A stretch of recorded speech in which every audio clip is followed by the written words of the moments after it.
Welcome to the latest episode of the Claus Corner. Today's guest is one of the most prolific authors I've ever had the pleasure to read. Even though he is known as the funny horror guy, earning him the nickname the Clown Prince of Horror, he has proven time and time again that he can write in any genre, including thrillers, young adult fiction, comedy, and just straight out horror. He has written over 60 books, which include Demonic, Creep Out, Sick House, Blister, Wolf Hunt, Benjamin's Parasite, The Odds, Allison, Dead Clown's Barbecue, Casket for Sale, Pressure, Deathless, and many, did I say many? Many more. He's a 5-time Bram Stoker Award nominee, winning the award for the first time in 2022 for his novella 20th Century Screening. His latest novel, Your Body Will Never Be Found, is extreme horror at its finest. It's intense, bloody, and relentless. The moment I started reading, I was unable to put it down until I read the final 2 words, the end. It's a must for anyone's collection. So without further ado, please welcome the man whose next words after writing the end on one story are chapter 1 to start his next. Of course, I'm talking about the man, the myth, the legend, and of course, the machine, Mr. Jeff Strand. Jeff, how the hell are you? I'm good. How are you? I am doing very, very well. Thank you very much for being on the show. I have been a huge fan of yours for years, and I had you on the show probably about 5 or 6 years ago. And I remember it was so funny because it came up in a memory very recently. It's like I just did an interview with this guy named Rich. It was Jeff Strand in the early years. It's very interesting. So Yeah. it's going to be a little bit more current, I promise you this time. What I want to talk about is your latest book. Oh my God, I could not put it down as I mentioned in the intro. It was from the very beginning when the car gets lost, stuck in front of the house. I was hooked. I was like, where the hell is this going? I loved it. Thank you. So, question for you with this one, because I know, like as I mentioned in the intro, and everybody who knows your work knows you always mix, not always, you mix horror with comedy. What made you just go extreme horror with no very little comedy, if any, in this one? Usually the comedy just happens naturally wherever it fits in. Yeah. So some stories lend themselves, like Demonic lent itself to just lots of comedy because it's kind of an over the top, goofy Preference. goofy, over the top, whatever. Well, I know what you're trying to say. Yeah. So yeah, I so try you don't really go out in the beginning saying I'm gonna write comedy horror. You just start writing, and like you said, it happens naturally then. Right. So Okay. some lend themselves to lots of comedy, some lend themselves to less. Your body will never be found is at the lower end of the comedy just because the story, and there's still plenty of dark humor in it, Oh yeah. but the story didn't lend itself as much as my other stuff. There's still more humor than you'll find in most horror novels, but this one less than my usual one. Oh, I caught myself laughing a couple of times because I do have a very dark sense of humor, as any friend or family member will attest to. But for the most part, it was just like, what the hell? And this is what I love about you as an author, is you are not afraid to go anywhere. You were like, you're not afraid to kill off main characters, not afraid to like, all right, I don't want to give anything away, but for people watching this, when you read the book, check out chapter 18. Yeah. Well, in a book like this, you have to go there. You can't wuss out. So, it doesn't need to go full on nihilistic, Yeah. and this book may or may not, but it needs to prove that it's not just playing around. The characters are in legitimate danger. Yeah. And what I love about this book too, well, all your books is the characters are so well rounded. Not everybody's all good, not everybody's all bad. There's a mixture of a little bit of evil and good in everybody, and it's just it played out very, very well. So I highly recommend everybody buy this book immediately. Well, after you're done watching this interview anyway, because I pause the interview, buy the book, and then exactly. because you might forget by the end of the interview, man, oh man, he can't even like form a coherent sentence. Why would I read his book? So So, what I wanted to talk about too is like your writing style. Are you more of a plotter or a pantser? Like when you like, for example, let's start with this story. Did you have the whole idea in your head, or did you just start writing and say, "Let me see where this takes me"? this one now it varies based on the different books. This one, I knew who was going to survive, and so I kind of took it from there. So I knew the overall arc. I knew, the motives of the bad guy. So I had a very, very general idea, but on a chapter by chapter basis, I didn't really know. And a lot of times I will have like the overall very general arc, and then I sort of outline it in great detail, a chapter at a time. So I don't generally sit down and say, man, I have no idea what I'm going to write today.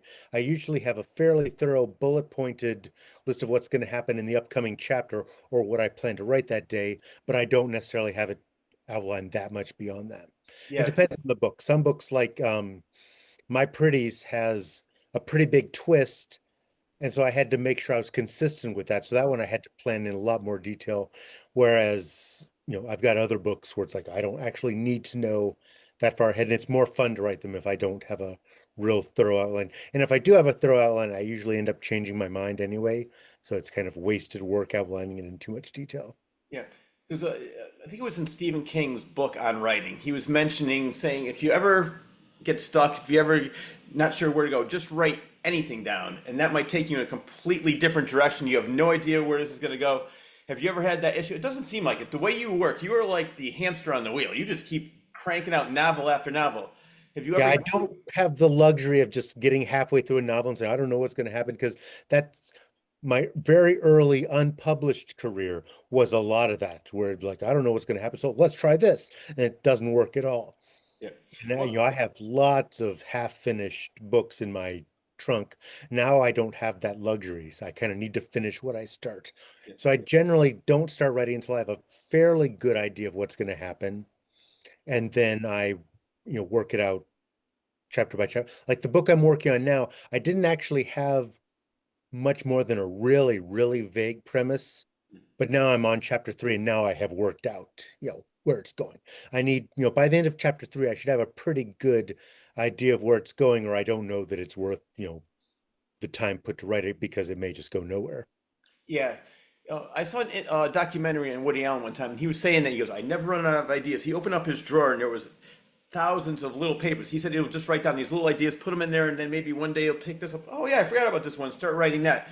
It seems like that you never run out of ideas. Like as I mentioned in the intro, you're writing the end. Right after you write the end, you're like, all right, chapter one. You're already writing the next book. So as you're writing and finishing one book, you already have the story for the next book already pretty much formulated for the most part. Is that correct? For the most part, yeah. Yeah. These days, very much so. I know several books ahead what I'm going to work. And sometimes I change my mind, but yeah, I've got a Excel spreadsheet that is book ideas that I still like after, a lot of them you come up with the idea and then a couple of days later, like, well, that's a terrible idea. I'm never going to write that. And then the ones that stick are on my spreadsheet, and I've got a pretty good idea of the order I'm going to tackle the next few in. Yeah. So Well, several years ago, I met Joe Hill, and he was saying that when he first started, he wrote like the mega novel, it was over 1,000 pages, and then he realized I can't use any of this shit. So what he did is he took pieces of that and made it into different little novels. Maybe like, oh, this part will go great with this story. This, have you ever had that where you wrote all this stuff and maybe like this really doesn't work for this, but I have this other idea, and you could put these little scenes into newer stories. not anymore. Not anymore. So that So was, probably my first 4 or 5 novels, you can kind of see that I Frankensteined them together from earlier projects. yeah. But these days I don't. If stuff gets cut, it's gone forever for the most part. But yeah, I don't have any. I have occasionally I'll pull something from a novel I abandoned a long time ago and say I could give that another, try another approach with that. But I don't have anything where I actually lifted material from previous works and put it in. Yeah. Several years ago, I interviewed Brian Keene, and he was saying that he treats writing like a job. He'll work 9 to 5, just do it. Do you treat it the same way, or do you, I mean, I know you don't have the luxury of just writing when you're inspired. You have to write all the time. Do you have a writing schedule, or you just say, you know what, I'm going to take a couple hours off, just think about it, and I'll try writing tonight? Or do you like, all right, I'm going to wake up at 6 o'clock in the morning and write until whenever I'm tired? It's not a super rigid schedule. So it's kind of like work all day, but Yeah. I'm not literally sitting there for 16 hours a day typing. So it's kind of like I get up, check email, check social media and stuff, and then I'm kind of working all day. But if other stuff comes up, like I spent today, assembling an elliptical, so that cut deeply into Yeah. writing time. And so I'm not usually that disciplined, although I finished my latest book, at a cabin.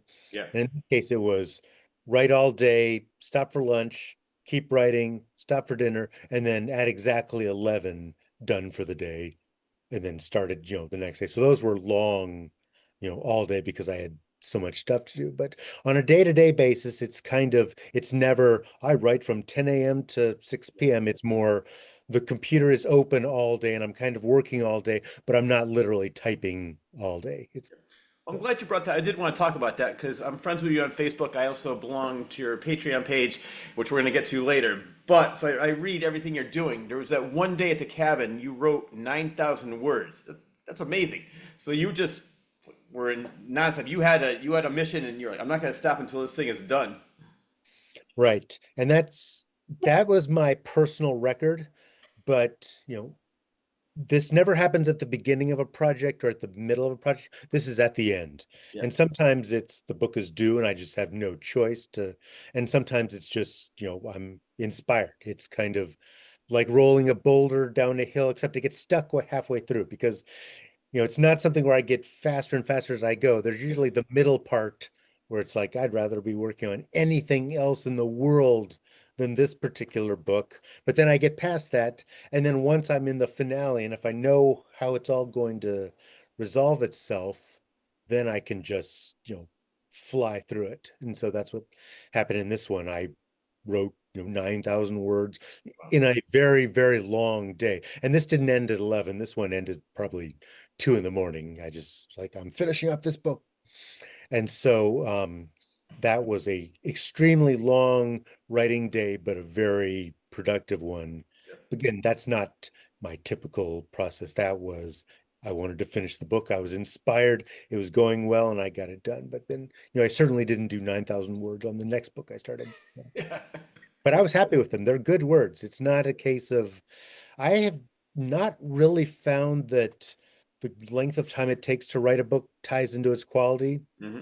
Because Demonic was really fast Yeah. and My Pretties was really fast. And those are two that I would rank, near the top of my Yeah. um backlist. And I've got other books that took a long time. And they're not, they don't reflect that. It's like you don't say, my gosh, you could tell how long that book took to write. It's like, it's actually one of my lesser favorites of my own work. And so I've never really found that it's more about if you get inspired and it's flowing well, you can write really, really fast. Whereas a book that takes a long time, a lot of times that's just, it can be the pulling teeth type thing where it's like, Well, correct me if I'm wrong, but I think one of the books that took you a little bit longer, which I love, it's one of my favorites of yours, is Creep Out. Did that take a little bit longer for you than some of your Creep other books? Out took a long time to write. Creep Out wasn't necessarily due to the book itself, it was because I was doing a lot of events. And Yeah, so I would get back into the rhythm of Creep Out just in time to pack and go on you know, every convention I did in that year was a really long drive. yeah, And you come back, exhausted, and then by the time I got back into Creep Out, it'd be time to go to the next event. So it just took a long time to get into because when I'm into the zone, then I can fly through it. And Creep Out never really offered the opportunity to get into it. Really happy with the book, but it yeah. took forever. Yeah, I love the book. That's what I want to talk to you about because I read something about, I didn't realize you drive to every convention, every event. Because I've met you in Pennsylvania at Scares for Care. I met you at the Merrimack Book Fest, which is in Massachusetts, I think, right? Yeah, Massachusetts. And I'm not sure where you live now, but you're down south somewhere, I think. And you're Not anymore. Now I'm in Minnesota. on Minnesota. So, oh my God. And I know how much it costs for planes now, so I don't blame you for driving, but yeah, that's a hell of a lot of driving. Less Get there. about cost of an airline ticket and more about being able to bring books. Oh, I It's didn't like think of to that. be able to do these conventions, you have to be able to offset the cost. You offset the cost by selling books. So if I go to something like AuthorCon to pay for the hotel, the table and all that, I need to be able to sell a lot of books, but I can't do that if I'm just packing, what I can fit onto a plane. Yeah, And because I have a lot of books, I try and I bring a lot more than I sell just because I want to have a lot, a big variety of books at the table. So it's much more difficult to put stuff on a plane than it is to just, throw it in the back of the car. And it doesn't necessarily save time, but, It's like, well, I don't have to get to the airport 2 hours early. I Hmm. don't have to spend as much time packing because I can just, instead of trying to consolidate, I just throw everything in the back of the car. So it saves me time from that perspective. And I don't mind the long drives. So they get, when I was doing convention after convention after convention, which I scaled back to almost nothing this year, by the end of 2024, I was done with events for a while. But Yeah. I don't mind the long drives. Yeah, no, I'm the same way too. It's like you don't have to go straight and until you get there. Just stop, enjoy the scenery, have a little bit. I mean, if you have the luxury to leave some time in advance where you can enjoy it. But uh, there's one I don't know if you I don't think you've ever done, but years they don't do it anymore. Years ago, there was this thing called Rock and Shack, and I met Jack Ketchum there, and there's a couple other authors there. And I think you would do great at the Chiller Convention in New Jersey. I don't know if you ever heard of it, but I've heard of both of them. I've never been to yeah, either one, yeah. but yeah, I've heard lots of good stuff about children. I think you would do extremely well. I mean, your writing is perfect for that audience, and I'm sure everybody there already knows you anyway, is aware of your work. And what I wanted to mention was because as I in the intro, I mentioned you do extreme horror, you do horror comedy, you do young adult fiction. What's the most lucrative for you? Lucrative is the more straight horror stuff. Yep. The ones that sell the best are the young adults because those are traditionally published and just in terms of volume, those are by far my biggest sellers, but I get a much smaller piece of the pie. I really. So Yeah. in terms of what sells the best, it ironically, even though I'm known as the horror comedy guy, the more I balance it toward the horror side, the better the sales are. Mhm. Well, if I tip it too far into the comedy, the sales reflect that. Yeah. Now, do you? So I know some books are self-published, others are published by a publishing company. How do you decide what you want to self-publish and what do you make more money from? I make the most money from the self-published Yeah. stuff. So pretty much I would never consider traditionally publish something for kids because Yeah. that's a completely different market. So all of my kids' books are with source books. And so they get them into schools, they get them into libraries, they get them into bookstores because I'm not really using social media as a tool to go after the 10-year-olds to read one of my scary books. Yeah. They're not subscribed to my newsletter, they're not on my Patreon page. Yeah. So I need a publisher. I could never go to a middle school and say, "Will you carry my books in your library?" They would say, "No, security, please escort them out." So it's like Yeah. I would never consider self-publishing any kids' books because I need their infrastructure. Mhm. So it's not, those are nice because they come with an advance, but again, it's much smaller piece of the pie. So they're not quite as lucrative as a successful self-published novel. I had gone to basically self-publishing everything for my adult stuff. And then I did a traditional publisher for Attack of the Killer Tomatoes, the novelization, Yep. because I needed someone else to get the rights to that. That wasn't something that I could ever self-publish. And then a small press reached out to me last year and said, "Would you be interested?" And we ended up, I wasn't really working with any small presses, but then we worked out a deal, and I can't announce that yet, but it's a two-book thing. The first book has already been delivered, but not announced yet. And so I'll be trying that. And I currently, at this very moment, have an agent trying to sell a new novel to just it's out to a bunch of editors. So Oh, this good. news will be outdated by the time this podcast goes live. But at this moment, as you and I are speaking, she is trying to sell it to a big publisher. So we'll see what happens with that. All right. Well, I think I saw either read or saw in another interview you did that you can basically do anything you want in young adult fiction. There's really no limit. I thought that would be the opposite. I thought there'd be like a little bit more restrictions, but that you said you can get away with so much more in young adult fiction. Why is that? That's just the way it's modern young adult fiction, and it's very, very different from middle grade. Yeah. But young adult fiction has, and it varies by publisher. And it varies by editor, but for the most part, young adult fiction, the kids can have sex, they can curse, you can have as much gore as you want. It's amazing what you can just dark, twisted themes. You can get away with a lot in young adult. Middle grade, which my my current horror novels that are being published by source books, those are middle grade. Okay. And that's very, very different. Yeah. That there are lots of restrictions because it's a more impressionable audience. That's where they get into a lot of the stuff. Like that's ableist. You can't, I had a bit where water splashes in the guy's eyes as the canoe is going out of control and he says, "Ah, I'm blind, I'm blind." It's like, well, that's presenting blindness as a negative thing. You can say, I have water in my eyes, I can't see, but I'm blind, I'm blind. Negative is not appropriate. And there's a lot of that kind of stuff where it's like word choice. Yeah. You can't, you know, calling him stupid is Oh, offensive. Again, that's just because it's aimed at a right. very specific, impressionable group. A lot of these are meant to be read in schools, so you have to be really careful, and the Yeah. editors, mark all that stuff. But then once you upgrade to young adult, then all that is disappears. Yeah.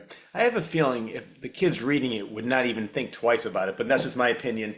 I think They if they read, probably wouldn't, yeah. but it's one of those for middle grade, again, huge difference between the two. Oh So yeah, no, definitely. Did you ever think of using a pen name for your young adult fiction?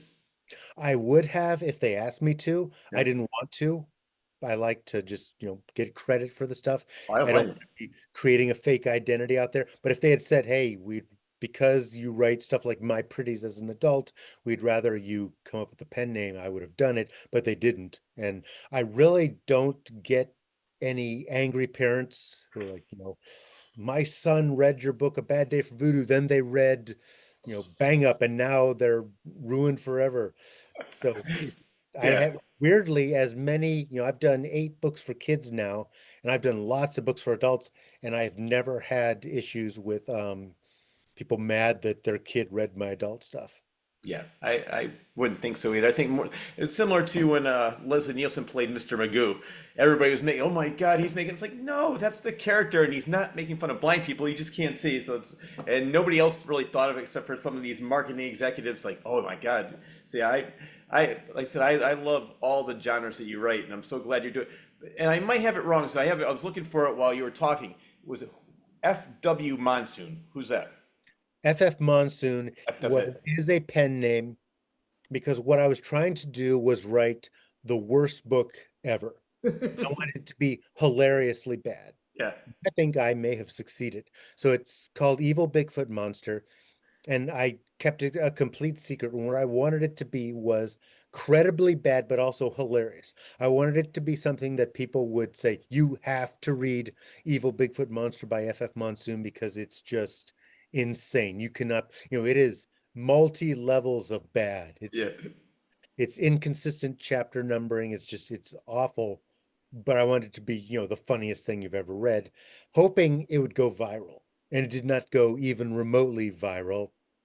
And so I kind of confessed to it. Yeah. And then that didn't, it didn't really pick up any traction then. And then I did Evil Bigfoot Monster 2, which also did not pick up any traction. So the FF Monsoon experiment has been a catastrophic failure, but I stand by them as very entertainingly bad books. But creating a bad book on purpose, hoping people would discover it was a failure. But I did feel good because I was like, I wanted to keep it so that it didn't give itself away as a spoof. I Yeah. wanted you to think it was really funny, but also realistically a book that somebody could have written. Yeah. And so the first reviews proved that I succeeded in that. I love it. So It's people similar did to your Mel Brooks as the producers. right. People Trying to. didn't get, that it was a spoof, which you weren't supposed to. And so I was very happy to get this 1 star. This writer needs to take writing classes immediately, and it will write better than like, all right, success there. I But love no, it. it did not sell at all, even after I confessed to it under my real name. It just Oh, man. Well, you know what? I'll be the one person that buys it. all right. I got to read that one. Well, what I love about you is that you take familiar tropes such as werewolves and ventriloquists and make it completely your own. That's like one of my favorite things about your writing. It's like there's something like as they always say, almost everything's been done, but you take that familiar trope and say, you know what? I'm going to completely turn it around. And I have not read one book that's not original of yours. Yeah, that's a lot of times that's my starting place. Okay, what haven't I done? Hmm. If I okay, body horror or vampires or whatever. So I start with the trope and then say, okay, how do I twist it and make it my own? So that's how a lot like Wolf Hunt was, okay, what can I do with a werewolf book that hasn't been done before? You know, Benjamin's Parasite, what if I took body horror but combined it with an action-packed road trip novel? Yeah. And that was the starting point for a lot of them, is just pick the trope, give it my own twist, and then write the book. I'm guessing that every book is different, but for the most part, how many scripts or how many versions do you actually write before you like after you get your beta reader to write it, you have the editor look at it, and then say, all right, this is the finished version. How many drafts do you normally go through? I don't tend to go through like complete drafts where it's like, all right, that's draft one. Now to start on draft two. I'm revising constantly as I go. So kind of by the time I'm done with it, that is what I consider the final draft. I'll get to the very end, then I will do a basically I try to do it in a single day where I just go through the whole book beginning to end to help catch continuity errors. Hmm. These days, then it goes off to Bridget Nelson, who edits the crap out of it, and then it goes off to beta readers, and then by then it's basically done. Now this is for my self-published stuff. Traditionally published stuff goes off to the editor, and then they have their own process depending on who I'm working with. But for the self-published stuff, it's usually I have gone through it so many times by the time I've typed the in that it's technically the first draft because it's the first time I've finished the book, but I've been rewriting it the whole time, and then it goes off to the Bridget edit, and then off to the beta readers for their Right. input, and then it's basically done. And for the publisher, have you ever gotten into an argument with the editor where, because I've talked to authors where they said, we love your book, we want it, but change everything. Have you ever had that kind of issue with an editor or with the publisher? Not to the extent of change everything. It's more small things. What I will get is, and it's when the book has already been, accepted and, Yeah, contracted and stuff. And it's like, okay, you're not editing this like it's a comedy. So you phrase stuff to be funny. And if you're going through the Chicago Manual of Style, it's like, well, that should be phrased out. Okay, well, it's not funny that way. yeah, Or that sentence is run on. Well, that's because the run on version of the sentence is funny, whereas the grammatically correct version, and I'm not expecting them to leave in typos or stuff that is blatantly grammatically incorrect, yeah, but they're well, the sentence, is you could save 3 words by writing it this way. I don't want to save those 3 words because those 3 words what makes it funny. yeah, So yeah. Have it's you ever, as an editor, ever said, you got to tone this down? This is, even for you, Jeff Strand, this is way too much. I don't know if the readers can handle it. It's not for the young adult. I'm talking about more for the extreme horror. Have they ever told you to tone it down on anything? no one has ever told me to tone it down. Bridget got so triggered by Your Body Will Never Be Found that she was like, I may not be able to keep going with this one. It's like, hey, I understand you are welcome to bail. You're not going to hurt my feelings. And she's like, well, I'm going to keep reading. And then she got past it and then ended up, making it through to the very end. But Oh, good. the point, but no, I've never had someone say that. That's, chapter 18, people said, I can't believe you put that in a book, I but love no, it. you need to cut that. That's wrong. That's morally abhorrent. It's kind of, no, with my adult stuff, no one's ever made me tone anything down. Yeah, Young adult, a little bit, middle grade, yeah, considerably more, but not right. the adult stuff.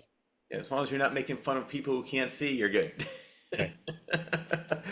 uh, I've been introducing your work to some of my friends, and the first thing they notice is before they even start reading the book is like, "Oh my God, this cover is phenomenal." So who does your covers now? It's a variety of people. Your Body Will Never Be Found is Chad Lutsky, Hmm. who did a fantastic job. Yeah, And Frank Walls does a bunch of my covers. It's kind of on a book by book basis these days.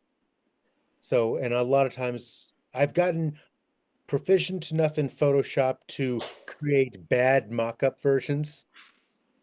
So it's not, I've never designed any of my own covers except for Patreon, I did some where it was fine. There was bad, like Evil Bigfoot Monster, the paperback version. It's like that doesn't have to be good.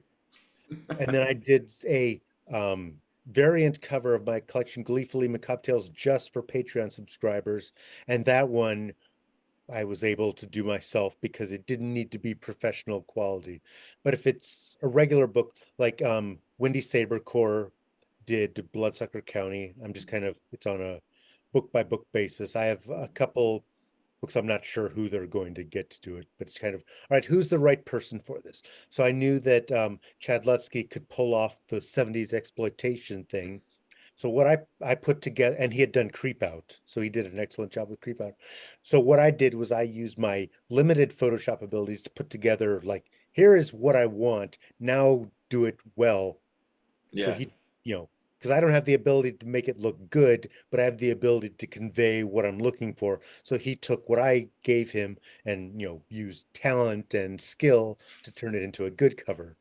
Oh yeah, no, the cover catches your attention immediately, and it's funny. I never really thought about that, but that is definitely '70s exploitation. That's my favorite era of movies. I love the '70s movies, so that was perfect. Yeah, I Uh, mean, if you look at the cover closely, it's got folds like it was a movie poster that yeah, got put up. So he did it as good as I could have ever hoped. yeah. I mean, there's so many of your stories would make great movies. Have any been optioned so far? Lots of them have been optioned. What is infuriating about the movie business is that they're very squeamish about letting you talk about anything. Yeah, So it's always no, don't say anything. It's like I've got really cool stuff that would, take my career to the next level. yeah. It would be just amazing book promo. And like, no, no, no, don't say anything about it. So Uh, there is amazing stuff happening, and they won't let me talk about it. So yeah. Well, during my research, I want to talk about a couple things. There's an 8-minute film called Hostel. yes. Where is that? Is that on YouTube right now? Yep, it's on YouTube. And that was just based on a script I wrote. They made it in Canada and just one set shot in a day turned out fantastic. I could not have been more happy with it. The actors are fantastic, and I wasn't on the set or anything, but I wrote the script and it was based on a short story of mine, and I was really happy with it. But yeah, Hostel, look up. I'm not sure what the keywords are, but Brett Kelly directed it. And so Yep. uh, And they it, reached out to you. They said, "We love your story. We want to make it into a film." And they got your he, permission. he only did features, but he was between features. He's like, I'm setting up my next feature. I need to make something or I'm going to go crazy. Do you have anything I could do very cheaply? It's like, Yeah. I should do. This is three actors, one of which is barely in it, and it's one set. And so I said that to him, he's like, I'm making it. So but then he made it. I was really, really happy with it. And then COVID shut down all the film festivals. So it never got a little bit of film festival play, but the fantasies that it was gonna, play all across the country didn't really happen. And then its world premiere was at the Alamo Draft House, like, and that was a trip I went on. So I got to introduce the world premiere of it to a sold out audience. It was a lot of fun. And then on the way back, it was like, hey, there's this COVID thing, and people are starting to wear masks all around. And that was it. That was my last joy for a couple of years. So it's on YouTube. So anyone can watch it, but it never really got its film festival run. All right. Well, what about the greatest zombie movie ever? That is based on my book, The Greatest Zombie Movie Ever. And some high school kids reached out to me and said, we'd love to adapt it. And so I'm like, all right, go for it. It's like a 30-minute movie. They had a journalist on set who emailed me and said, just FYI, they're taking this really seriously. And so they made the movie. It turned out, I mean, I'm not saying you'd never even know a high school student made. You could tell high school kids made it, Yeah. but it's funny. They gave their own twist on it. It's a really fun movie. The problem was that once they made it, they went off on to college, and it's like, well, that's what we did when we were high school kids. We don't Uh, care about that anymore. So they didn't, there was no effort made to get a big, film festival run. But it's also on YouTube, and you can watch it. It's a lot of fun. all right. And so far, are those the only two that are out? I mean, the other ones are other ones we can't talk about that are option. But those two are the ones that were made already that people can Right. watch. They made one called Mindy Has to Die, Hmm. based on my book's Stalking You. That's a full-length feature, and it played at a couple film festivals, but it's because of sound issues, it's kind of unreleasable. Oh, And as far as I know, it's never coming. Like I'm hoping that someday I'll get a big budget movie made and then they'll include it as bonus content on yeah. the DVD or something. But it's got weird sound issues and they had production problems where they had to stop and then they lost the lead actor. So it has a very unsatisfying ending. Mhm. Like it's real I was really happy with it, but when it ends, it should have gone on for another 20 minutes. So it just sort of ends. And so it's not really, you can't put it out there without disclaimers. Yeah. Saying, okay, the sound is hard to hear at some points and the ending sucks, but otherwise it's a pretty good movie. So as far as I know, there are no plans to ever release it, which is disappointing, but so Yeah. there's nothing to it. But Was it because you said they lost the actor? it was the director had family issues to deal with, Oh, which okay. forced him to shut down production for a long time. Then they brought it back for about a day, and then the lead act of the most cast had gone on to do other things, and the lead actor basically moved to Africa, I think. So it was like, The reason I asked you was because they could have done an Ed Wood and just like, you know, well, I pitched that. I was like, what if he got hit in the face with the shovel and like was wearing a mask over it? And no, no, like just let him record his dialogue overseas or something. So uh, 'cause I know there are no plans to ever release it well, because there's a lot of really good stuff in it, but I'm no psychic, but I have a feeling your day is coming soon. So I said there's so many great stories you have that would make phenomenal features. So hopefully one day I'll be there. Yep, there it is, Jeff Strand. See you at the Academy Awards. that's right. I Or want the to talk to you. Fangoria Awards. What was that? Or the Fangoria Awards. Exactly. Or Splatterpunk Yeah. or Bram Stoker. I want to talk about some of those awards in a minute, but before we do that, because I want to talk about being a writer now, because being a writer, I think, is similar to like a musician, where it's a great time to be a musician because you can have your music heard by so many different people with all these, with Spotify, iTunes, Amazon Music. With you, you have Kindle, self-publishing. But I remember I saw an interview with Stephen King. I want to get your impression on this. Was they're saying like compared to what he was making back in the 70s and 80s, even 90s, he's making less than half what he used to because so now with Kindle, I'm sure a lot more people will be able to see your stuff. But is that similar to Spotify when it comes to like you get like 3 cents in the mail or? No, it's I'm not sure exactly what the rates are. And if they buy a Kindle, you're getting 70% for a self-published. Oh, So okay. actually, if people buy my books on Kindle, I'm making more than I do if you buy one of my books in a bookstore. It's actually a very profitable way to do it. You're talking about Kindle Unlimited, Yeah. where people can read the books as part of their Kindle Unlimited. And there it works out to about half a cent per page. Okay. It may have gone down. So it can be if you write page turners, if people read your books all the way to the end, it can actually work out pretty well. The challenge really is that there's so much competition now, Yeah. you know, because, it's anyone can publish a book. There are people like me who are really prolific, and I'm not, the most prolific writer in the world. I'm slow compared to some people. So there is a massive amount of content out there. And I'm fortunate enough that I got in long enough ago that I've been able to, people know who I am. I've got the existing fan base. But for the newer writers, I mean, you really look at me, buy my book instead of the 1,500 other books that came out today. So there's a lot of horror content out there. So it's Yeah. very hard to make yourself known. So it's in a lot of ways it's easier because you don't have to find the gatekeepers, you don't have to get an agent and then publish. And if you're doing weird, quirky type stuff where the publisher's saying, well, we wouldn't know how to market that, you do it yourself. You don't have to worry about what their marketing department thinks. But there's a lot of content out there. The amount of competition is just astounding. So it's a lot harder to get your voice heard now.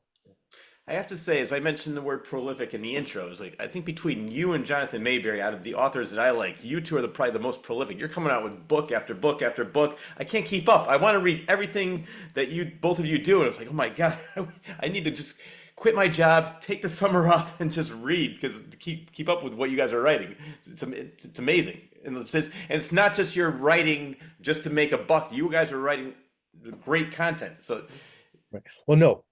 it's very much financially motivated because this is my full-time job. Yeah.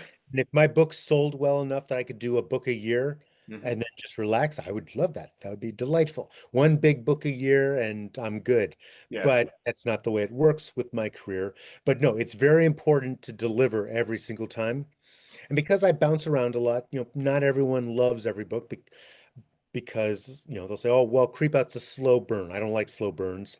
Or Your Body Don't Ever Be Found is too violent. I'd rather he not go quite that far. Or this one's a little goofy. I'd wish you. But in terms of, well, that one was a dud. I don't, I need to make sure that everyone at least indicates, yeah, I'm giving it my all. So every book I bring my A game to, every book is done as good as I can possibly make it. Now, if I had the chance to go back to every book, you know, if every year I revisited a book, I would change all kinds of stuff because I never, it's always the book in my head was way better than the book that gets published. Hmm. But there aren't any books where it's like, yeah, I don't care about that one. I'm just there to make a quick buck.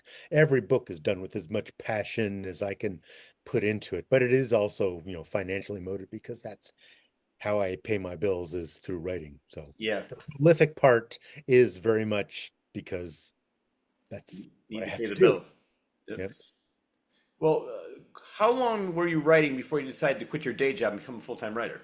It took a long time. I had been published. My first novel came out 15 years before I quit my day job. Hmm. I think when I quit, I was up to like 40 books out. Wow. So it took a very long time. And that wasn't even, well, I'm making so much I can quit my day job. That was, I think that if I had those 40 hours a week back, I could make it work. Yeah. Another thing too is I know it's very important. As I mentioned, I had Brian Keene on the show, and I think James A. Moore was working at Starbucks for health insurance, if I'm correct about that. Yeah. But Brian Keene didn't have any health insurance, and he was burned severely. And thank God they had that Kickstarter, and everybody chipped in. He's such a great guy. I mean, they both are. I met both of them before, and both great guys. And sorry about James because he passed away several years ago. But the reason I bring this up was that for you, do you purchase your own health insurance? Do you have something in case something happens to you, or Health insurance, it's crappy health insurance, but it's yeah, I cannot go without health insurance because I don't want to have this constant looming threat that if I'm in a car accident, then I'm bankrupt and then I'm doing Kickstarters for $300,000 worth of medical expenses. So yeah, the medical insurance hurts because it's very expensive and it's not very good, yeah, but it's what it protects me from bankruptcy in case I'm in an accident or something. And that's about all it does, but that's just, yeah, and it's definitely better than nothing, which is good. yeah. Uh, So so growing up, did you always were you as a child always writing short stories and writing comic books or things like that? And did you always have the aspirations to be a writer? always. Always. So And who I are wanted to be in comics, so I wanted to be a cartoonist for a while, but I enjoyed writing the jokes more than drawing them. Mhm. And so I realized I think junior high was when I finally accepted that I can't draw that well. Yeah. So I switched to the writing part. But yeah, I always wanted to be a writer. And you wrote screenplays, is that true? Right. And I still do. I'm actually one of the movies that didn't get made. I am a professional Writers Guild of America union screenwriter. Hmm. So it never got made. It's still they're still trying to make something happen with it. So yeah, I've continued to do screenwriting. For a while, that was my entire focus. Now my focus is on fiction, but I still do some screenwriting. Yeah. But yeah. So growing up then, who are some of your biggest influences? Dave Barry, by far Yeah. for the humor side, Yeah, he's hilarious. I think he's definitely the biggest influence, along with Douglas Adams. Hmm. Yeah. Because again, I read Hitchhiker's Guide to the Galaxy and just I can't believe you're allowed to be that silly. I just because that's the kind of stuff I wrote myself, but I didn't realize you were allowed to do that. Yeah. So on that side, those I loved Stephen King. I loved Dean Koontz. They weren't a direct influence. I never thought, oh, I'm going to do this like Stephen King. The actual influence was more Richard Lehman. Oh yeah, he's great. It's like, oh, because I always had pretty lean descriptions, real dialogue heavy stuff. I'm like, I don't think that's right, but that's the way I do it. And then I read Richard Lehman. It's like, oh, well, if he can do it, then it's not wrong. It's just a writing style. So he's not necessarily an influence, and I'm going to write like Richard Lehman, but confirmation that the way I was doing it is a legitimate way to do it. Yeah. Well, plus it's great that you're able to make your own rules now. It's like, all right, Yeah. well, no, they don't have to do exactly how they're doing. There's no set formula. This is how I write, and then now people know you, so you can basically just do whatever you want. And before, like you were saying, like some people might not like this, some people might not like that, but with with your books, you're not going to make everybody happy. So you're always going to have an audience for something. But I, like people who don't read young adult fiction aren't gonna or won't like the extreme horror as much as that, or vice versa. So it's just you gotta like tell you why I'm saying this. I did one self-published book several years ago, and I was part of a writing group. And somebody in the class goes, "Who do I write for?" I said, "What do you mean?" Well, I said, "You write for yourself. Don't find the audience. Let the audience find you." And I did a whole class because like I wrote the book, edited it, had it self-published on Amazon, and by that time they were still writing the same story. So they had me teach one of the classes, and the class was perfection is the death of good. They said you're never going to get it perfect, but just write it as good as you can get it and just get it out there. I think a lot of these people were more worried about once they got it out there, it wouldn't be well received and the criticism, but you just have to have a thick skin. Yeah. No, I was a keynote speaker at a college once for the writing program, and I was just shocked by how many people were scared to, what if it gets rejected? Well, it probably will. Here. What if the editor says something unkind about it? It's okay, they will. That you have to get over the idea because once it's published, you could have written the most brilliant masterpiece of all time. People, 1 star, what a piece of crap. That's part of the business is if you put something out there, some people aren't going to like it. The expectation is that more people will like it than dislike it, but Yeah. you have to have a thick skin. Yeah. No, exactly. Well, I mean, over the years, for me, I've been a singer in a heavy metal band. I've done stand-up comedy. I've done radio. I've done motivational speaking. And no matter what I do, there's always going to be people that don't like it and people that do like it. I know what I do and I know what I like. And, the people, I always say, if you don't like what I'm doing, get out of the way. If you do, come along for the ride. It's going to be a great time. Yeah. And you just have to have the attitude like that because if you don't, it's just going to kill you. You're like, am I writing? Are they going to like this? I'm like, who really cares? Just there's going to be somebody out there, and if you're passionate, write what you're passionate about, and then they'll find that passion. Um, what do you find more difficult to write? Short stories, novellas, or novels, and why? I don't actually find either of them more difficult. I think it's more difficult to come up with a concept for a short story Hmm. because novels I can be a lot more loose, Yeah, but whereas with a short story you have to be a lot more focused. But once I start writing, I don't know that, I do a lot of flash fiction because my newsletter has a complete flash fiction story in every issue. So once I have the idea, those write pretty quickly, but it's hard to come up with an idea that, what story can I tell in 750 words that's really good? So it's very hard to come up with the ideas for that. But then once I start writing, so I don't find either of them necessarily easier or even more fun. I kind of like them both. yeah. I think the only thing that might be a little bit more difficult with short stories is that you have to have character development, a story in, like you said, 750 words instead of a novel where you can take your time, get to know the people, get to hate them, get to love them, and just have a little bit more fun instead of just like bam, bam, bam, and get everything in and out in such a short Yep. time. So, let's see. Have you ever written anything, put it away, started something new, and incorporated? I already asked you that about like, so you said you really don't do that anymore. Not anymore. That Yeah. early career all the time, current career, no. All right, so I want to talk about your Patreon page. I love Okay. this. In the days of, I mean, we talked about like the way you have to be like the hamster on the wheels. Like there's no stopping. It's like the days of just writing a book, sitting back, relaxing, let it sit on the Yeah. bestseller list. I mean, you have the Patreon page, and I'm part of the Dance Monkey Dance. But you have entertain me full, dance monkey dance. At least I'm not spending it on drugs. This is madness. What am I doing? And my favorite is I own you, Strand, for $75. So a question for you is like, when do you even have time to write? So you have the newsletter, as you mentioned. You have all the Patreons. Then you're signing books, mailing them out. When do you even have time to write? There's so many different things. It's not just the writing part. There's the marketing. There's the selling the books. There's your online store you take care of. It the the daily posts on Patreon are fun and they're usually pretty quick. Yeah. So those don't hog up a lot of time, and I enjoy writing them. I will say the serial novel, there's a weekly serial. It's called Catch and Release. It's almost done, and then I'll start something else. But yeah, that is always, you know, I'm getting really, into the zone on my new book. All right, no, I have to do Catch and Release. And so it's kind of this always thing looming, or I have to do the new Catch and Release chapter. So that does hog up a decent amount of writing time because it's weekly chapters.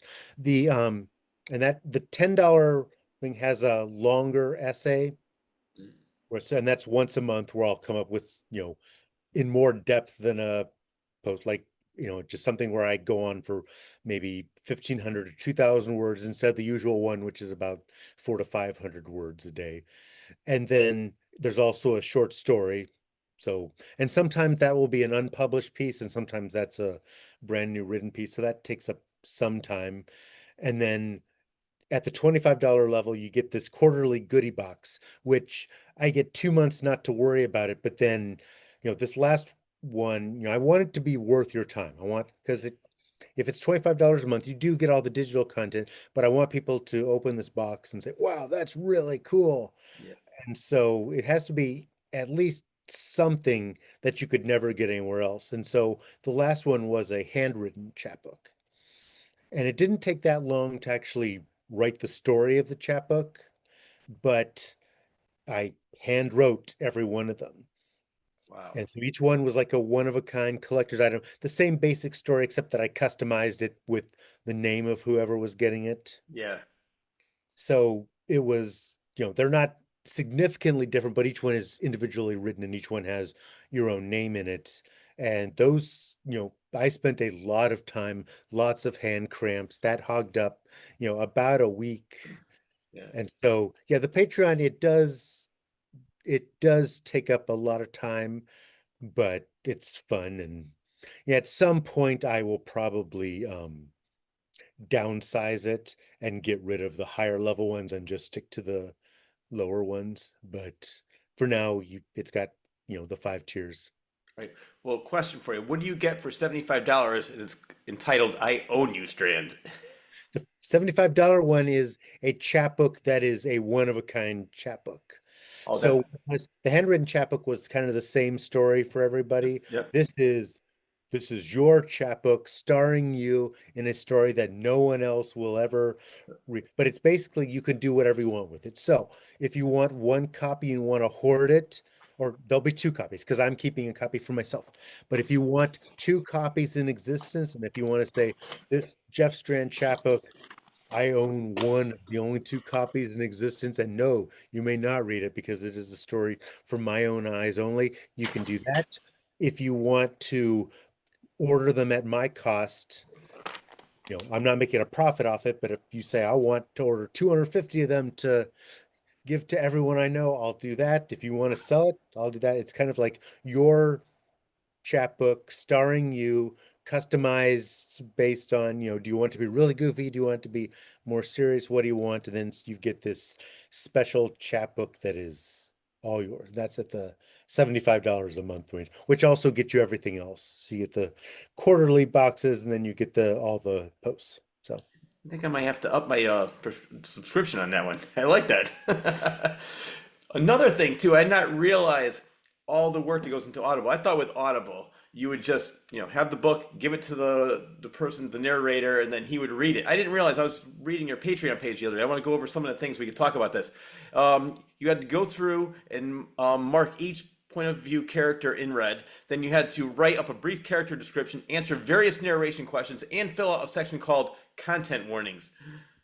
Wow, you have to do that for every Audible book.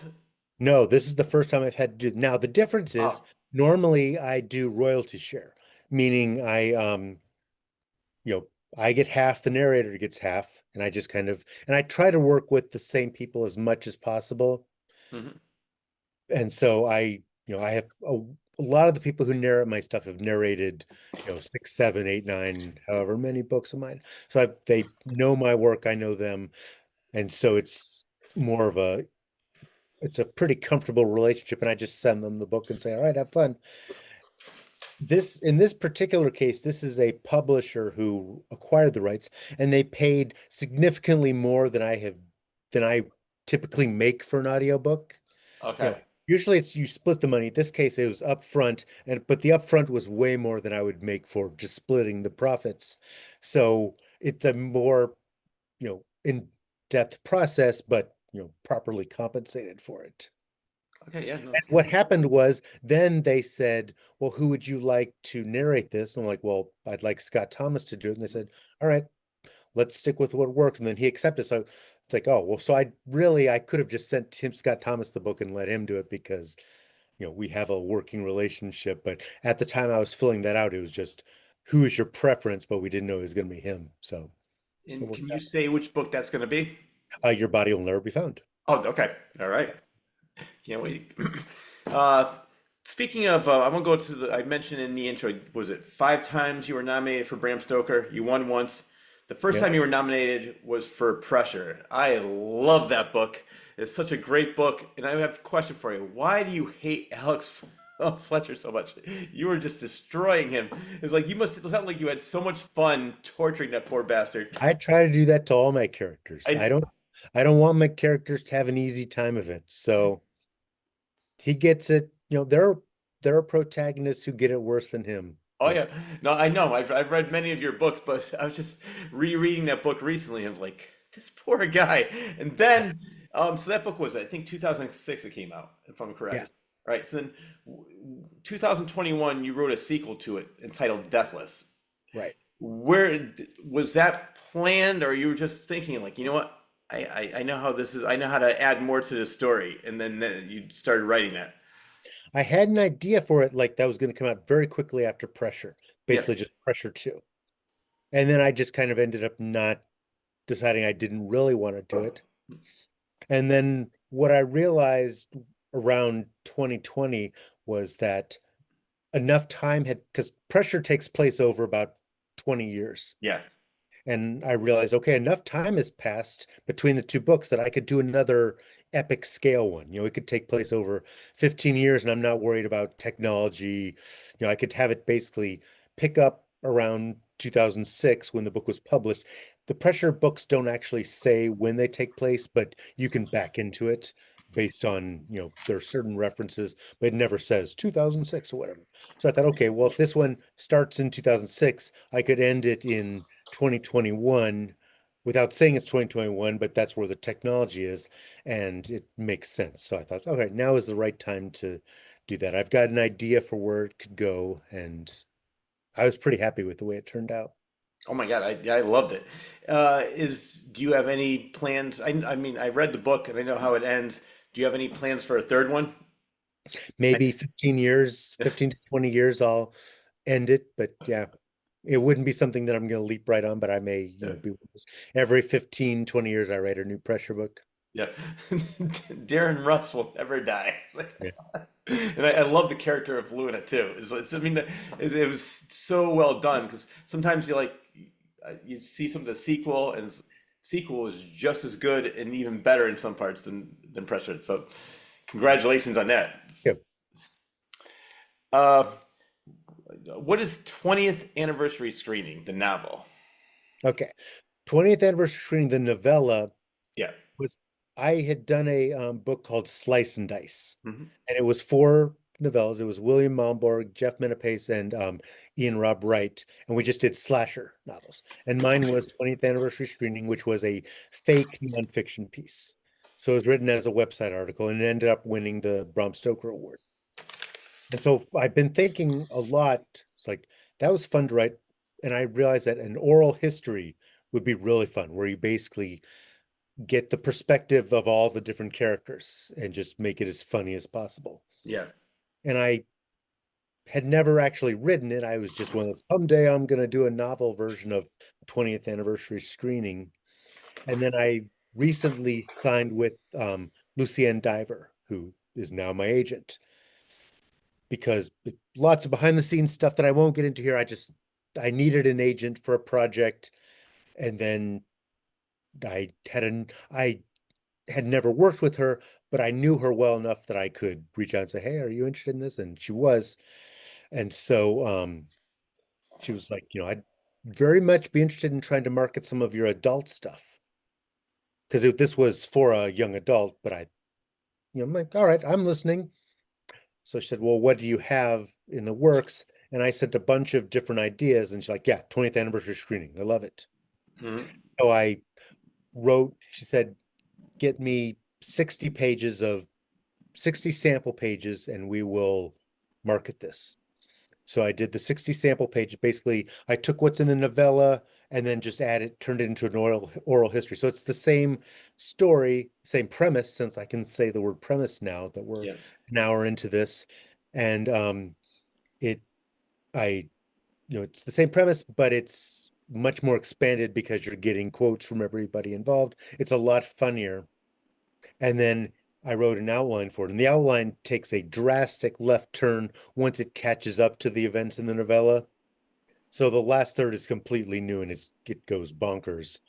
But I wrote that up, and then as of Friday, she has sent it out to a bunch of editors. So I'm not sure when this podcast is going up. At this, it may have been rejected by all 13, or I may have a big, lucrative seven-figure book deal, or I may not have heard anything. But as we speak right now, it is out to editors on submission, and we're just waiting to see what happens. Is that the one that you were writing at the cabin? Uh, Part of it, yes. Okay. There's another book that I was writing at the cabin that I finished. That's the one where I just, knocked out the 9,000 words in a night. But Yeah. that's a different book that I'm not allowed to announce yet. Yep. You also did some acting too. I want to talk about you and Herschel Gordon Lewis. Yep. I think I have one line. I say, "What the hell?" How did that come about? I love Herschel Gordon Lewis. Lewis. I was friends with the guy who was producing it, and he said, "Hey, are you interested in a quick role in the new Herschel Gordon Lewis movie?" And I'm like, "Yeah." It's called The Uh-Oh Show, is one of the last ones he did. And so I showed up on the set, and I was going to get killed by the big bad wolf. And basically, I think I'm credited as sound engineer. And so we hear the wolf break in. My role is to turn around, go, "What the hell?"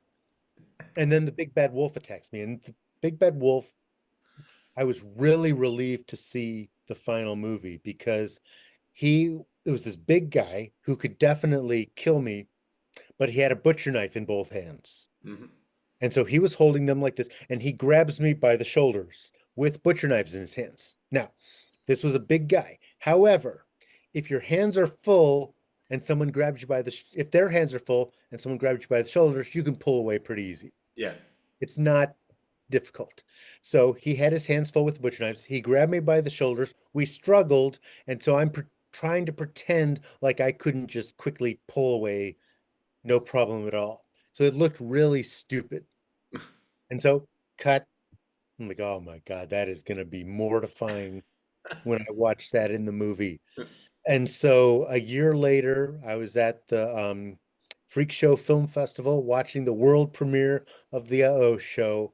And in that moment, the big bad wolf comes up to me, grabs me by the shoulders, and then it cuts as soon as he grabs me by the shoulders. Like, thank you. Thank you, Herschel's editor. You saved me. It's similar to Verna Fields with Jaws, how they had Yeah. to make all these different cuts to make the shark look real and different things like that. It's I like, was like, all man. right. Because I'm at the very end of the movie and I'm just like, oh God, what if I'm horrible in this? Horrible by the standards of a Herschel Gordon Lewis movie. Because when I got there, the producer was like, yeah, we had to fire someone because of her performance. I'm like, now think about that. I want you to think about how bad somebody has to be to get fired from a Herschel Gordon Lewis movie because of their acting ability. It's like, wow. That's It's almost like Ed Wood saying, "Yeah, no, yeah, you're just not good enough for my movie." yeah. So That is funny. um, well, I know you're a great guest in so many different podcasts. Have you ever had your own podcast? I briefly did a very long time ago. It's like, hey, you know what? I'm not that good at it. Because What was it? I did a sample episode that was just I had notes and I just kind of improvised the whole thing. And I was like, all right, I have my crew of 6 test listeners. What do you think? And no one liked it that much. Ah, it was either damned with faint praise or just no, that's not very good. So I'm like, all right, the improvised thing. So I need to script it. So scripting it took forever, and then I did it, and it's like, it's fine. It's not embarrassing, but it's okay. And I think I can't remember if I did 6 episodes or 8 episodes. It was an offshoot of Dread Media. So it was Dread Media presents Gleefully Macabre. And so wasn't a super long podcast. The episodes were, I think, 15, 20 minutes each. Okay. And I just was like, I hit 8 episodes. Like, you know what? It takes a long time and it's just okay. Yeah. It's like there's other things I could, because I was listening to a lot of podcasts at the time because I still had a day job. Yeah. Now my podcast time is very limited, but back then I had a day job where I was working with numbers all day, so I could concentrate on them with podcasts in the background. Not with audiobooks. Audiobooks I would lose the thread, but I could have podcasts. So I was listening to 4 or 5 podcasts a day. So I was listening, and I was like, it mine is fine, Yeah. but is it as good as this one? No. Is it as good as this one? No. Is it as good as this one? No. So it's like if I'm not doing a really good podcast, and I've done 8 episodes, and it's not, you know, we're not seeing drastic improvement. It's like I've got other things I could be working on.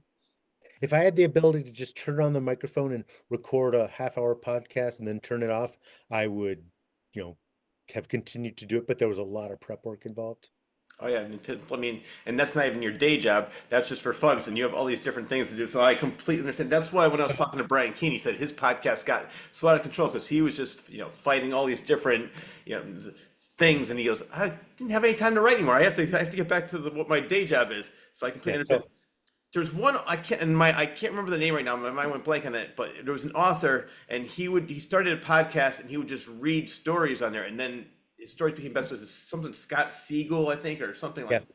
Okay, Siegler, I think. Siegler, yeah, Siegler, yeah. I remember in the book. I read his books, and they were really good too. But that's how he actually started doing a podcast, just reading his stories, and then they became hits. So, but what you're doing the right things, and you're known for fiction. But there's one nonfiction book that I have. It's right here, and I loved it. It's called "The Writing Life: Reflections, Recollections, and a Lot of Cursing." That was it's similar to, for me, similar to King's On Writing. It's not just a book on writing. It's so funny, so deprecating. I mean, so in what you were saying too, I wrote this down so we could talk about it. It's like 1/3 comedy, 1/3 advice, and 1/3 inspirational. Right. Yeah, it was meant to be, it's not a how-to guide by any stretch of the imagination, but I wanted to cover ground level stuff. Like On Writing is a fantastic book, but it's also Stephen King. Yeah. And Stephen King has not been, a newbie in a very long time. His career took off very quickly, Yeah. and it's been like 50 years since he has, been at my type level. Hmm. So I wanted it to be a book. What's it like if you're not Stephen King? And so it's, what do you do if no one shows up to your book signing? What do you do if, about bad reviews, getting rejection? Yeah.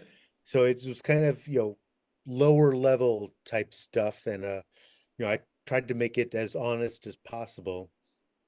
And so it just covers, when you're doing okay, and it's also, it's aimed at newbies. It's not aimed at Stephen King, but it's aimed at people, my level, Hmm. maybe a little bit above that and way below that. But it was meant to, just be a very realistic look at, a mid-list writer's life. Yeah. I want I want to go back a little bit and talk about some of the things in that book. Because like I said, I enjoyed it immensely. Uh, what is Poems at Pizza Hut? I don't remember how old I was, but I won a writing contest. And if you won the contest, they put your poem on a Pizza Hut placemat. All And it right. was a comedy poem. And the joke was every line ended with "and lunch." It was like things that were great about school. School is about gym and lunch. School is about math and lunch. And they said, that the repetition of a line is a very common technique used by professional humorists. You have a long career ahead of you. So if you went to that Pizza Hut early 80s or maybe late 70s, and your pepperoni grease would get on my words, and you'd have no idea of the honor that this was. That's funny. Um, let's talk about your mass market paperback contract with Legion Books. I gotta say, in 2008. I got laid off from my job. And to me, that was the best summer I ever had. That's when Borders was in full swing. They had a whole leisure section. I went through all the books of all the leisure they had there, and I loved that. So, what year did you start with them? 2009, Okay, so there's and I right. only got two books out of them. Yeah. They were the way I compared is they used to have a full page ad in every issue of Rue Morgue, Hmm. and then it switched to a half page ad. And then it switched. By the time I started, it was a quarter page promoting four different books. Yep. And that was pressure. By the time Dweller came, they weren't taking ads on anything. They did absolutely no promotion of any kind for Dweller. And then by the time Wolf Hunt, they contracted Wolf Hunt, they did the cover, the book was ready to go. But then about 4 months before it was published, then they Uh, shut down operation, so the book never came out. So I came at the very end. yeah. So I was, Leisure was just kind of wheezing to a halt when I Uh, jumped on board. So yeah. Was it difficult to get your rights back when they stopped their horror line? no, because they hadn't paid me. So Ah. when they don't pay you, it's very easy to get your rights back. Like you're in violation of contract. Just give me my rights back, and then we won't bring anybody else into this. Like, all right, full reversion. That's That like was for Wolf Hunt. What happened with Pressure and Dweller was they ended up their entire list was acquired by Amazon. hmm. And Amazon was like, all right, authors, you have a choice. Here's how much we owe you. If you want to be paid this, then your leisure contract continues with us taking it over. Yeah. Or if you forfeit the money, we'll just give you your rights back. So I was like, oh man, that sucks to be forfeiting money that is owed to me in Yeah. royalties, but I wanted the rights back. So I forfeited, my Pressure and Dweller royalties in exchange for getting to self-publish them, and it was much more lucrative. But Oh, good. See, it so does suck to say, here's how much money we owe you, but you can't have it unless you sign it over. But no, it was not hard to get the books reverted at all. When they don't pay you, it makes it much easier. yeah, no, that's the one I time. remember because they didn't pay me for Wolf Hunt, so I had no problem. Gord Rollo had a book that was supposed to come out at the same time, but they did pay him. So he was locked because once you get paid, then the contract is in effect. So he was, I'm like, Gord, I didn't get paid. He's like, I can't believe I got paid. This is bullshit. So So, what was your first perception of ebooks? And has it changed over time? it, well, when I first started, it's like ebooks, that sounds stupid because I'm very, very early ebook adopter. Yeah. I go back to my first ebook came out in 2000. So that was way before the Kindle. That was when everyone hated ebooks. The only people who read ebooks were other ebook authors. Hmm. So I was into ebooks because it was the only way I could get published. Because I was doing now there's a lot more comedy in books, but in the 90s, you couldn't sell something as goofy as Grave Robbers One, No Experience Necessary. Like that's too much comedy. And it's also kind of a horror novel while at the same time being a murder mystery. Why don't you pick your lane and stay in it? So Yeah. I wasn't able to sell that, and I wasn't able to sell a lot of my stuff, especially a book called How to Rescue a Dead Princess, which would be, St. Martin's Press was like, I love this book. This book deserves to be published, but not by us because we Ah, could never sell it. So I had a friend, Pauline Bear Jones, who's like, have you ever thought of ebooks? Well, aren't those self-published? No, no, they're not self-published. They're traditionally published. They're just ebooks. yeah. So I submitted to a publisher called Hardshell Word Factory, and they said yes. I was like, oh, well, I'm going to look at all these publishers. So I looked at all the top ebook publishers, which, by normal publisher standards were very, very tiny. And I had a bunch of completed books I hadn't been able to sell. So I sold one to each of the major ebook publishers at the time.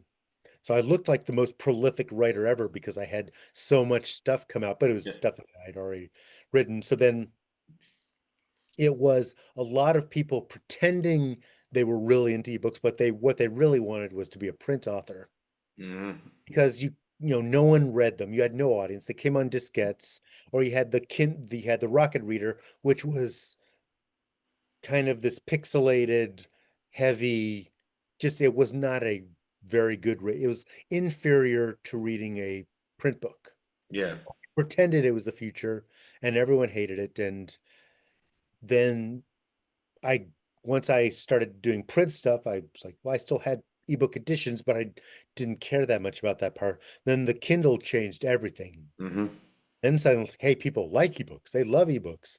Ebooks are convenient. You don't have to plug it to your computer. You download it, and it's wonderful. And you can get any book you want on Kindle. So then I kind of, came back into it. And now, all my books are print or Hmm. ebook. And I'm not a hardcore ebook advocate anymore, but I love having my stuff on Kindle, and that's where most of my sales come from. Yeah, and which I'm glad now that I know that you're making money on the Kindle. Well, not the Kindle Unlimited, but the Kindle in general. I'm glad to hear that. I was, um, call me old-fashioned, but I just love having the physical copy of the book. I just love reading books. I order them all the time and love having. So for you, like, because you have an online store, is that correct? So Yes. that's where you would make since for my including myself.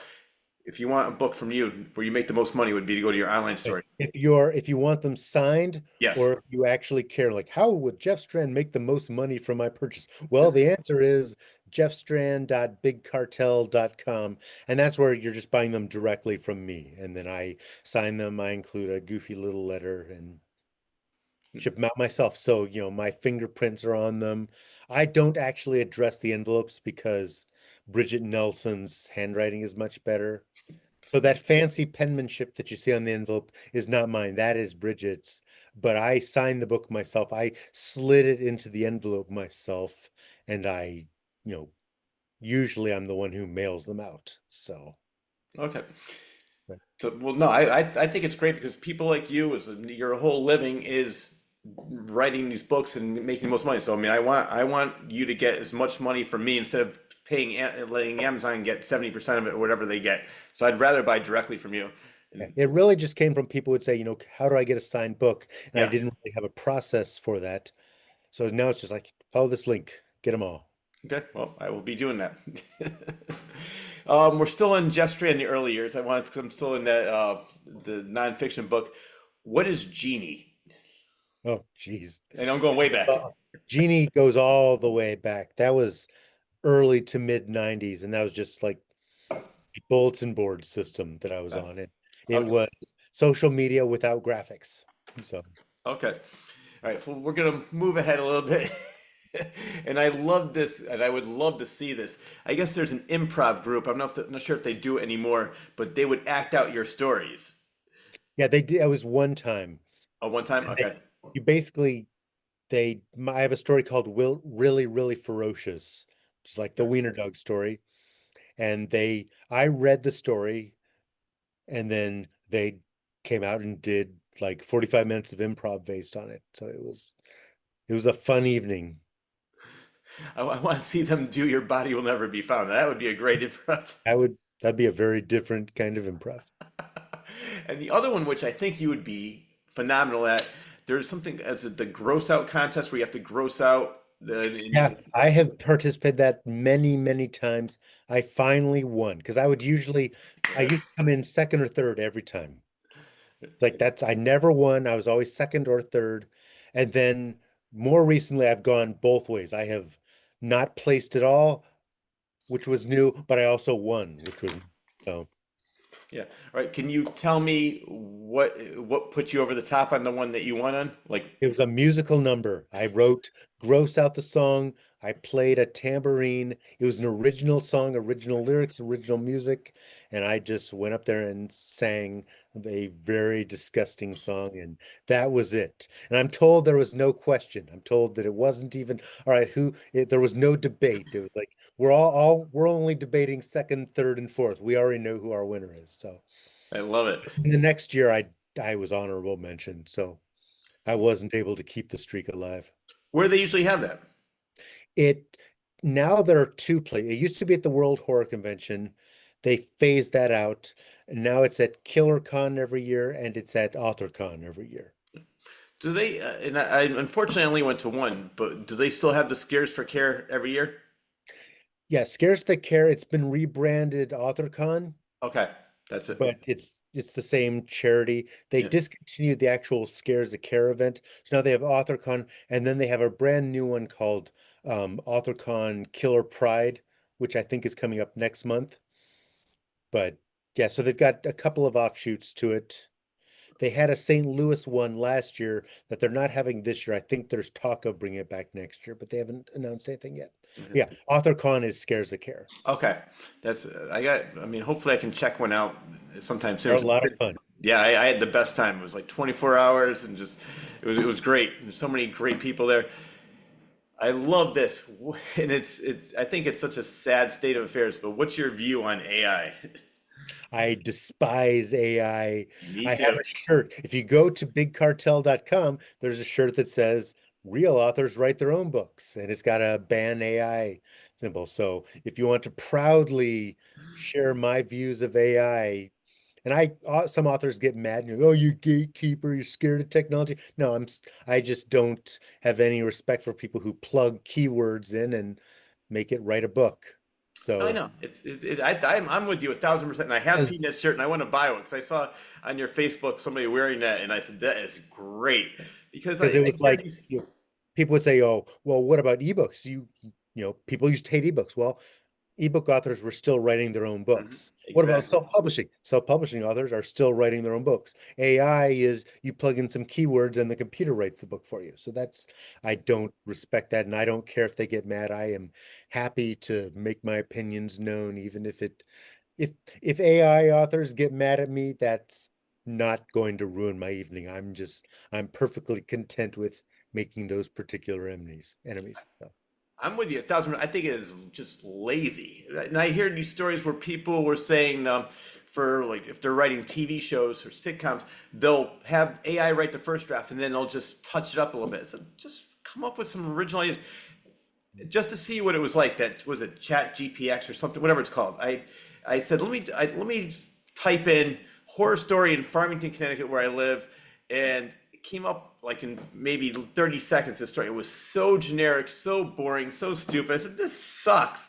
well, So it's a plagiarism machine. They're not going to come up with original jokes. They're not, exactly. there's not going to be a mind-blowing twist. They could probably come up with generic twists that have been done a million times, but it's just taking everything, regurgitating into a new form. I mean, the technology is impressive.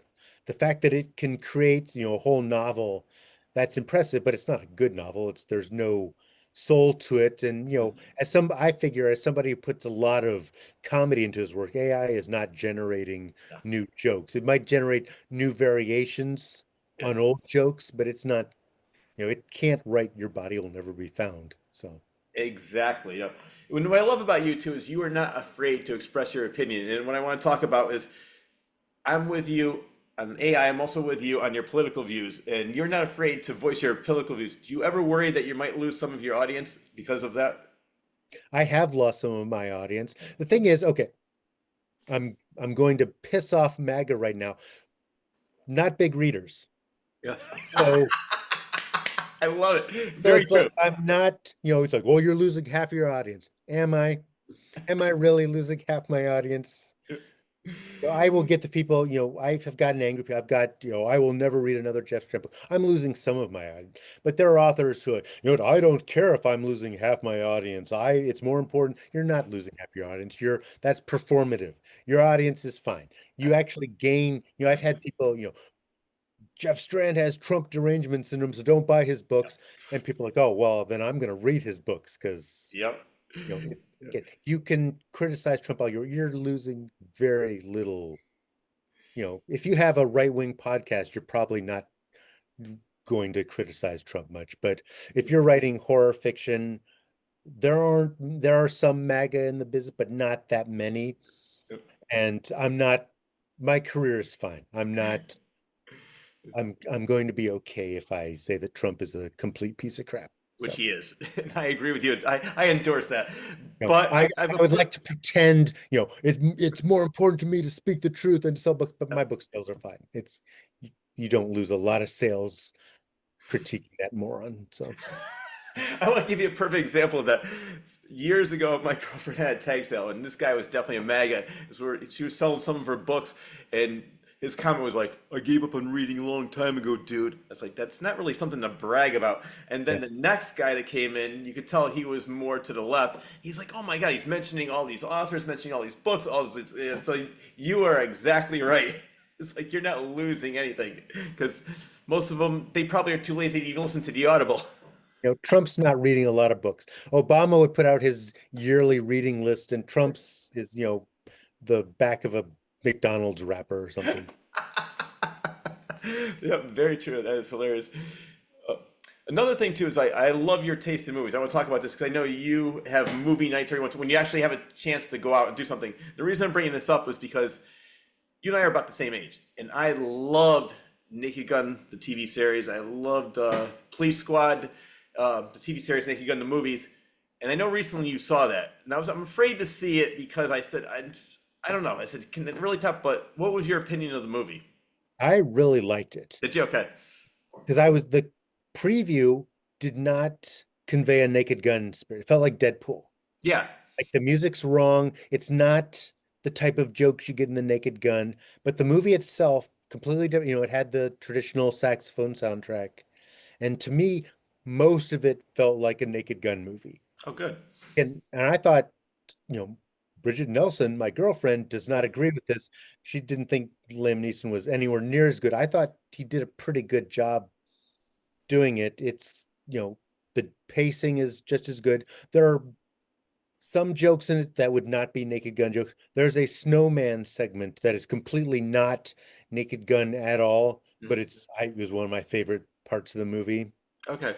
But so it's not, I'm not going to say if you like the Naked Gun, you'll love this. There are some bits that don't quite match the tone, but it surprisingly felt like a Naked Gun movie, even with all new actors and new writers and stuff. I really enjoyed it. Yeah. The reason I asked because I was similar to when they did the not really a remake, but it was supposed to be the son. Well, similar to this, they did the Son of the Pink Panther. I said nobody's gonna top Peter Sellers. I'm thinking like, how can anybody top Leslie Nielsen? Is that? But I saw an interview with the original creators of the Police Squad, and they were originally supposed to do something, and they said like the thing about the difference was that Leslie Nielsen's character, Frank Drebin, was never in on the joke. He was serious, and they said more with Liam Neeson. He's more in on the jokes. That's what didn't make it as funny. So I don't know. Like I said, I didn't see the movie yet. I've been sort of hesitant, but I think I'm more apt to check it out now because you and Yeah, I. I would not agree with that. I think Okay. actually Leslie Nielsen, especially in the second one, not so much in the first one. In the Yep. second one, there's a lot of, weird looks when people say something. Yeah. He did a lot of, reacting to jokes, Yeah. and Liam Neeson plays it pretty much straight the whole Okay. show. He's, The- you know, he acts the way he would in a serious drama. He's not winking at the camera or anything. It's pretty much he does in the preview Yeah. where he's Police Squad, the new version. But that's why I was thinking this doesn't feel like a Naked Gun movie, but there's not much of that in there. He plays it straight.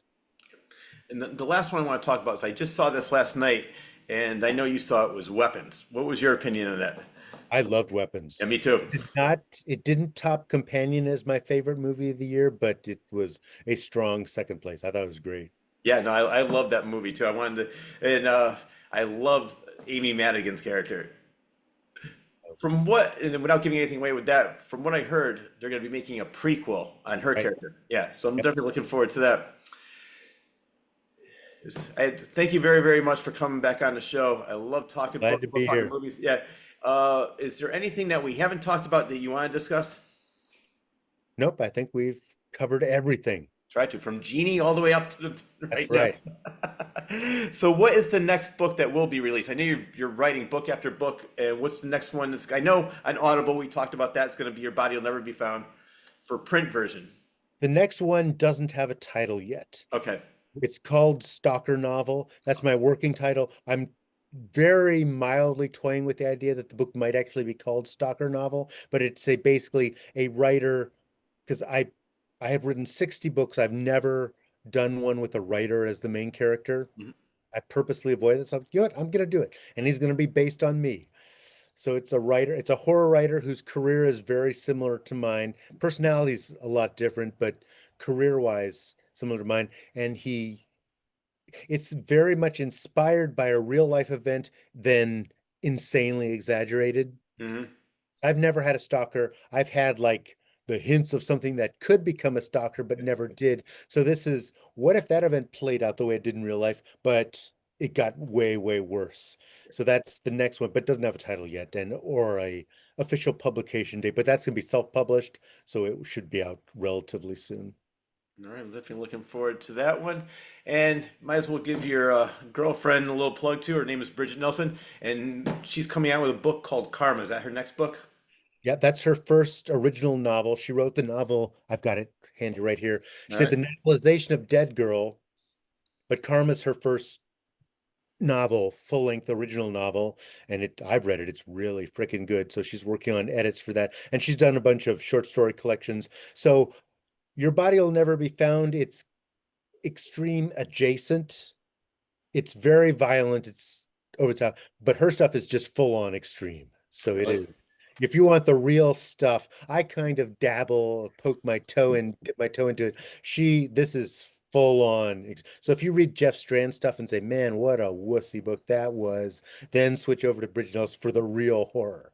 All right. Well, I definitely have to check that out. I've never read any Check of her it out. stuff. And how long has she been writing? Much newer than I am, Okay.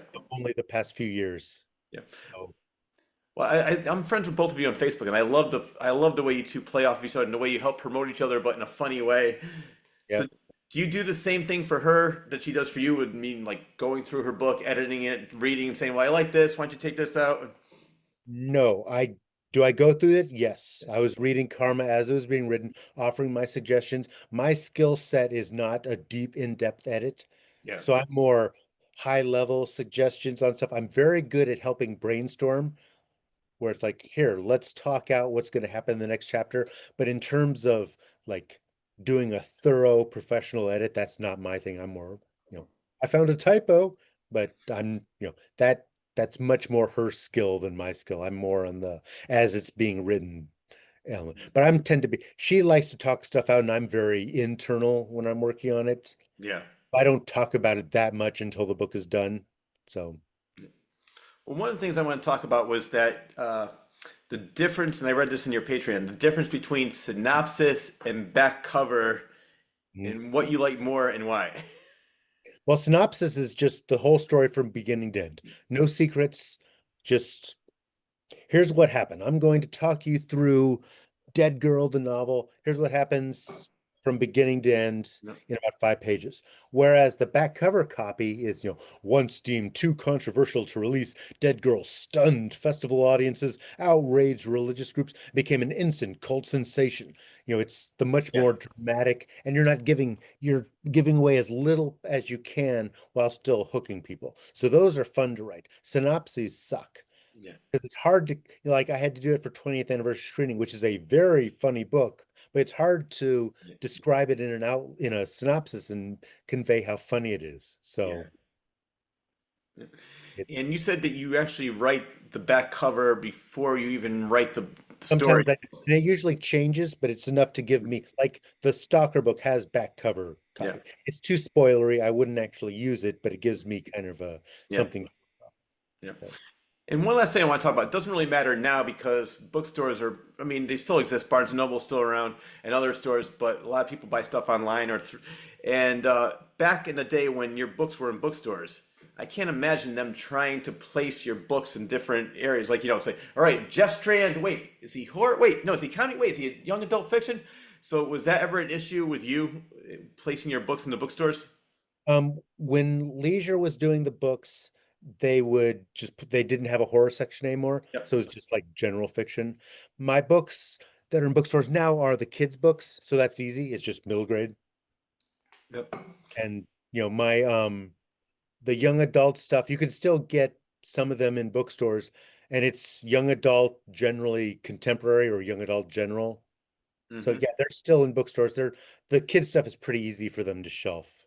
So Okay, I so don't know where they would put, I guess 20th anniversary screening, if it gets sold to a major publisher and ends up in bookstores near you, we'll probably just go straight on the horror shelf, even though it's technically more of a comedy, but it's slashery, gory fun. So yeah. because I know like when sometimes I'll use Michael Crichton's example. I'm looking for a book. I'm like, wait, no, and then it's like, oh, that's over there. But then some of his books are in this section. So Yeah, that's like with your books, and you're all over the place with different genres. That's why I was curious of like if they. I mean, I wish they would just have like one section, like Jeff Strand. But that's right. That's what we need is just the Jeff Strand shelf. yeah, all right. Well, Jeff, it's been a pleasure having you on the show, and I definitely look forward to anything and everything that you write because, like I said, there's not one weak link in the lot. Well, thank you. I appreciate it. Yep. Are you going to be at the Merrimack Book Fest in I October? will not. I've got only two events this whole year. They're both upcoming. I'm going to be in Fright Reads in September. It's like September, it's mid September in Maryland. Hmm. And then I'm going to be at Books, Brews, and Booze near Minneapolis, middle of October. So those are my two events for the year. But I will be at AuthorCon next year. So All right. Well, have to start requesting some days off now then. all right. Well, I hope you have a great night, and I will see you soon. Talk to you soon. All right. Thanks for having me. Yep. Well, that wraps up the latest episode of Claw's Corner. A special thanks goes out to author Jeff Strand for taking time out of his extremely busy schedule to be a guest on my show. Thank you very much.